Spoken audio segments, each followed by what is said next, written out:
Bonsoir à tous. J'espère que vous avez passé une bonne journée sous le regard de Dieu. Ce soir, nous nous retrouvons pour un moment de prière avec une réflexion intitulée « Que votre cœur ne se trouble point ». Que votre cœur ne se trouble point. Je vous invite à prier avec moi. Notre Père qui es aux cieux, nous sommes dans un monde qui est tourmenté. L'actualité autour de nous nous invite au trouble et à la peur, mais tu nous invites en ce soir à nous reposer dans les bras de Jésus-Christ qui nous dit que votre cœur ne se trouble pas. Et c'est ce que nous voulons faire dans les minutes qui viennent. C'est notre prière au nom de Jésus-Christ. Amen. Que votre cœur ne se trouble pas. C'est une parole que Jésus va donner à ses disciples avant de s'en aller au ciel quelque temps avant sa mort. Et c'est une parole qui nous concerne, nous, aujourd'hui, avant le retour de Jésus-Christ. Que votre cœur ne se trouble pas. Nous avons, dans le monde où nous vivons, beaucoup de menaces, beaucoup de choses, notamment aujourd'hui on parle de virus, de maladies qui pourraient être facteurs de peur. Mais pourquoi? Comment être en paix alors qu'autour de nous, tout semble chanceler? Je vous invite à ouvrir les pages de votre Bible dans le livre de Matthieu, chapitre 8. Et nous allons lire ensemble les versets 23 à 27. Matthieu, chapitre 8, les versets 23 à 27. C'est l'épisode où Jésus va, après avoir parlé à des foules, demander quelque chose de spécial à ses disciples. Matthieu 8, versets 23 à 27. Il monta dans la barque et ses disciples le suivirent. Et voici qu'il y eut sur la mer une grande tempête, au point que la barque allait être recouverte par les vagues. On peut s'imaginer cette mer de Galilée où pourtant les disciples, certains d'entre eux en tout cas, avaient l'habitude de travailler, de pêcher, de naviguer. Et ce jour-là, ce soir-là, il va y avoir une grande tempête au point qu'ils s'imaginent, qu'ils pensent que leur vie est menacée. La mer de Galilée se trouve au nord d'Israël, dans ce qu'on pourrait appeler une cuvette, où le temps est très changeant. Je me souviens, pour y avoir été il y a quelques années, j'avais fait le tour à vélo et j'étais parti, il faisait très beau, grand soleil. Mais en arrivant près de la ville de Tibérias, en ayant fini le tour, le temps avait brusquement changé. Des nuages gris étaient arrivés, la pluie menaçait, et c'est là que j'ai réalisé que cette parole que nous avons ici d'une grande tempête qui arrive soudainement n'est pas seulement quelque chose de surnaturel, mais naturellement arrive déjà. Alors quand le surnaturel se mêle à cette histoire, on peut imaginer la suite. Les disciples, donc, sont des pêcheurs professionnels. Ils sont habitués aux tempêtes sur la mer de Galilée. Mais pourtant, ce jour-là, ils vont affronter une tempête qui les dépasse. Nous avons déjà affronté d'autres tempêtes, d'autres épidémies. Ebola, le SRAS, d'autres grippes qui arrivent chaque année. Mais nous sommes aujourd'hui face à une tempête épidémique qui dépasse tout ce que nous avons déjà affronté. Les disciples sont face à cette grande tempête. La barque va être recouverte par les vagues. Et pendant ce temps, la Bible nous dit que Jésus dormait. Jésus dormait au milieu de cette grande tempête. Verset 25, ils s'approchèrent et le réveillèrent en disant « Seigneur, au secours! Nous périssons. Seigneur, au secours. » Voilà le cri des disciples. Ils réalisent qu'ils ont essayé par eux-mêmes. Encore, et que pour l'instant, rien n'y fait. Et ils se rappellent que Jésus est dans la barque, que Jésus est en train de dormir tranquillement. Comment fait Jésus pour dormir alors que tout s'ébranle autour de lui, alors que le bateau monte, que le bateau descend, qu'il est emporté par les flots, que la mer semble sauter dans le bateau? Comment Jésus fait-il pour dormir? La tempête est encore là. Mais il dit simplement, « Pourquoi avez-vous peur, homme de peu de foi ?» Et j'aimerais que nous puissions réaliser en ce soir que Jésus ne va pas arrêter toutes les tempêtes de notre vie. Peut-être qu'il va nous laisser les traverser. Mais la question qu'il nous pose, pourquoi as-tu peur si je suis là? Pourquoi as-tu peur face aux tempêtes de la vie si Jésus est là? Rappelle-toi, rappelons-nous que Jésus est plus fort que le Covid-19. Pourquoi avoir peur du coronavirus? Jésus est plus fort que ce virus. Pourquoi avoir peur? Jésus est plus fort que la maladie. Pourquoi avoir peur? Jésus est plus fort que la souffrance. Pourquoi avoir peur? Jésus est plus fort que le chômage. Pourquoi avoir peur? Jésus est plus fort que les tremblements de terre. Pourquoi avoir peur? Jésus est plus fort que le cyclone Maria. Jésus est plus fort que le cyclone Hugo. Pourquoi avoir peur? Jésus est plus fort que la solitude. Pourquoi avoir peur?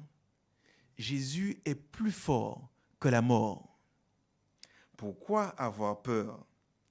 Jésus est plus fort que les problèmes financiers. Pourquoi avoir peur? Jésus est plus fort que toutes les tempêtes que tu pourrais traverser. Continuons dans notre texte. Nous nous sommes arrêtés au verset 26 où Jésus va dire « Pourquoi avez-vous peur, homme de peu de foi ?» Et Jésus maintenant se met debout. Et il va menacer les vents et la mer, et il se fit un grand calme. Il se fit un grand calme quand Jésus va arrêter le vent et la mer.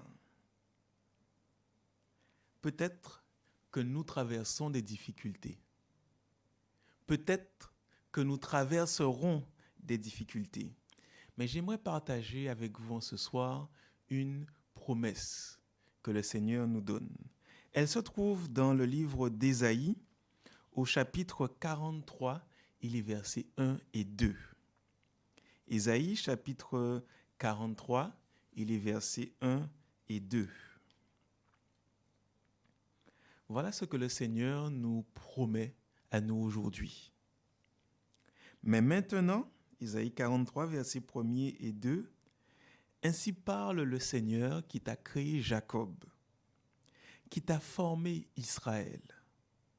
Ne crains pas, car je t'ai racheté. Je t'ai appelé par ton nom, tu es à moi. » Verset 2, « Si tu passes à travers les eaux, si la tempête veut te submerger, je serai avec toi. Si tu passes à travers les fleuves, ils ne te submergeront pas. Si tu marches au milieu du feu, tu ne seras pas brûlé. Et la flamme ne te calcinera plus en plein milieu. » Nous aurons des difficultés. Nous traverserons des tempêtes. Mais Dieu nous promet une chose. Je serai avec toi. Nos enfants chantent parfois ce chant qui dit « Avec Jésus sur le bateau, je peux rire de la tempête. » Parce que quand Jésus est sur le bateau, il peut y avoir tempête. Mais je n'ai pas peur parce que Jésus est avec moi. Que votre cœur ne se trouble point. Vous croyez en Dieu, croyez aussi en moi, nous dit Jésus. Si nous croyons en Dieu, pourquoi avoir peur de la tempête? Pourquoi avoir peur d'une épidémie? Que nous vivions, que nous mourions, c'est Jésus qui dirige. C'est Jésus qui est à la manœuvre et c'est lui qui commande à toutes ces choses. Que votre cœur ne se trouble point. Jésus dirige toutes choses et si Jésus est dans le bateau, nous n'avons rien à craindre. Alors ce soir, j'aimerais lancer 2 appels. Un premier appel pour tous nos amis qui n'ont peut-être pas encore choisi Jésus-Christ, qui n'ont pas encore laissé Jésus monter dans le bateau, qui n'ont pas encore accepté Jésus dans leur vie. Et j'aimerais vous dire en ce soir, j'aimerais vous demander, que pouvez-vous faire face aux tempêtes? Que pouvez-vous faire face au coronavirus? Pas grand-chose. Alors je vous invite en ce soir à laisser Jésus monter dans votre bateau. Laissez Jésus prendre place dans votre vie. Qu'il y ait tempête ou qu'il n'y ait pas tempête, donnez à Jésus une place dans votre vie. Mon deuxième appel est pour ceux qui ont déjà laissé Jésus monter dans la barque de leur vie, mais qui peut-être, face aux tempêtes, prennent le gouvernail. Nous sommes parfois comme les disciples, nous essayons par nous-mêmes d'enlever toute l'eau, de faire disparaître tous les problèmes, d'arranger les situations. Parfois, nous pouvons y arriver. Parfois, nous pouvons dire, nous avons réussi. Mais il est des situations où nous sommes impuissants. Il est des situations où nous ne pouvons rien faire. Alors, Jésus est déjà dans le bateau. Demandons à Jésus de prendre la direction des opérations. Que Jésus ne soit pas juste un passager assis en train de dormir quelque part, mais laissons à Jésus le gouvernail. Laissons Jésus diriger toutes choses. N'essayons pas de faire par nous-mêmes, mais disons, Seigneur, dirige mon bateau. Nous connaissons peut-être ce chant qui dit « Flots mugissants, flots en furie, entourez-moi, je n'ai pas peur. » Pourquoi je n'ai pas peur? Pourquoi est-ce que quand il y a la tempête, mon cœur n'est point troublé? Parce que le gouvernail de mon bateau, Jésus le tient. Que votre cœur ne se trouble point. Vous croyez en Dieu, croyez aussi en moi.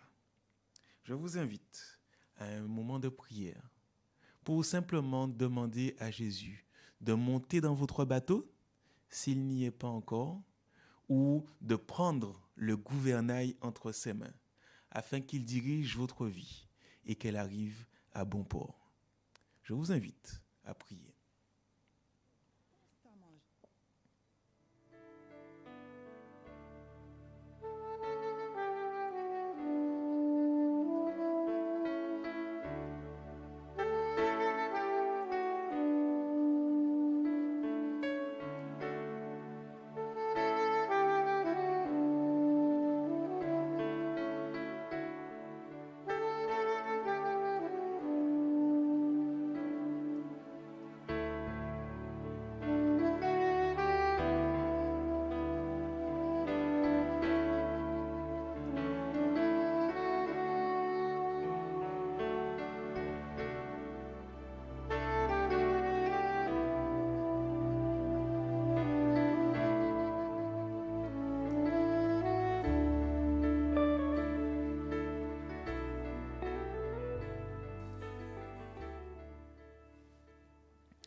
Pour terminer, j'aimerais simplement vous rappeler cette parole de Jésus. Que votre cœur ne se trouble point. Vous croyez en Dieu? Croyez aussi en moi.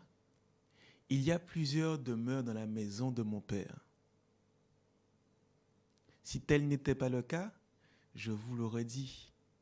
je vais vous préparer une place. Et Jésus continue en disant que lorsqu'il aura préparé cette place, il reviendra et il nous prendra avec lui, pour que là où lui sera, que nous puissions, nous aussi, y être. Que votre cœur ne se trouble pas. Croyez en Dieu, croyez en Jésus. Que le Seigneur vous bénisse et qu'il vous accompagne durant le reste de notre semaine. Prions ensemble pour terminer.